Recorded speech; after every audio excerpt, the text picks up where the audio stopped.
Chers frères et sœurs en Christ, bien-aimés de Dieu, que la paix du Seigneur soit toujours avec vous.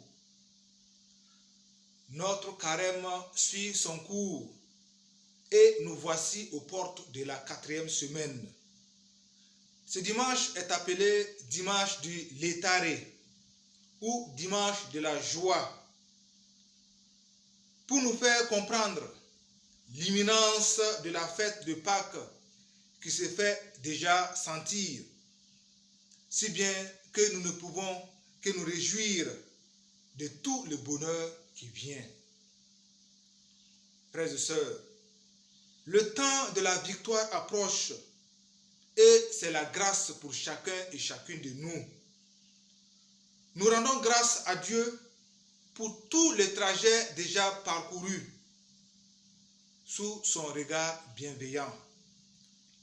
Bien chers frères et sœurs, ce temps de conversion, temps de retour à Dieu de toute grâce est pour nous nécessaire et indispensable pour goûter pleinement à la miséricorde infinie de Dieu et participer concrètement à notre rédemption dans le combat contre le mal. Cependant, bien-aimés de Dieu, depuis quelque temps, notre monde est traversé par une crise humanitaire avec l'apparition de la pandémie de coronavirus qui semble porter un coup sur notre marche, notre élan de conversion. Dans plusieurs diocèses, beaucoup de chrétiens connaissent la suspension des messes, des exercices de piété, comme les chemins de croix, des récollections ou des retraites spirituelles. Notre carême semble donc quelque peu bouleversé, ce qui pourrait provoquer une sorte de découragement chez bon nombre dans cette préparation à Pâques. À propos, je dirais que ce serait perdre tout si l'on vient à baisser les bras, si l'on vient à sortir de la dynamique de préparation. Nous devons donc redoubler d'efforts. Le Christ est avec nous, il nous guide et il nous rassure. Ils ont donc beaucoup d'astuces pour continuer résolument notre carême en vivant avec joie nos différentes résolutions prises.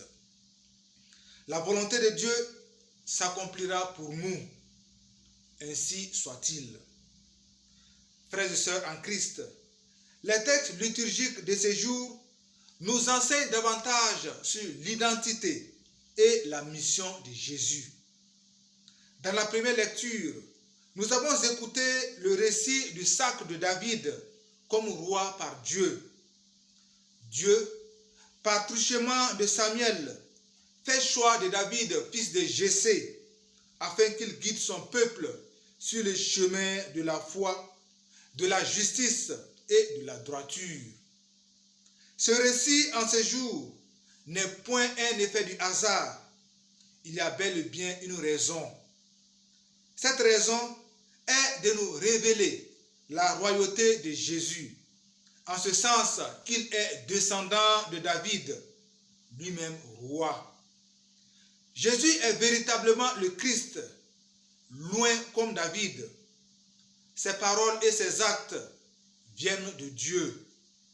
Contrairement à ses détracteurs qui le traitaient de faux, de serviteur de démons, de Belzéboul, nous sommes, nous, invités à découvrir en lui le Sauveur, l'envoyé véritable de Dieu. Bien-aimés de Dieu, l'Évangile, quant à lui, nous raconte la guérison de l'aveugle de naissance. C'est pour nous dire combien Dieu est amour et bonté.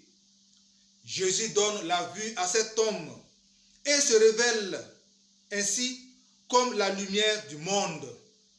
Il a pouvoir sur les ténèbres. C'est lui, le Christ, qui relève le monde et le délivre des chaînes de la mort et du péché. Par sa résurrection, il manifeste la gloire sur toutes les forces du mal, ce qui nous revient pour être bénéficiaires, de nous mettre en confiance de nous appuyer à lui, d'écouter sa voix et lui répondre favorablement. Saint Paul nous rappelle que nous sommes faits pour vivre et dans la lumière. Nous devons impérativement abandonner toutes les activités des ténèbres, car elles nous éloignent de Dieu. Quant au fruit de la lumière, il y a la bonté, il y a la justice, il y a la vérité. C'est ce qui nourrit efficacement notre foi. Chers frères et sœurs, bien-aimés de Dieu, plus aucun doute, Jésus est notre Sauveur. Il est le véritable envoyé. Il est le Christ. Il est notre lumière qui nous guide. Sommes-nous prêts à ressusciter donc avec lui?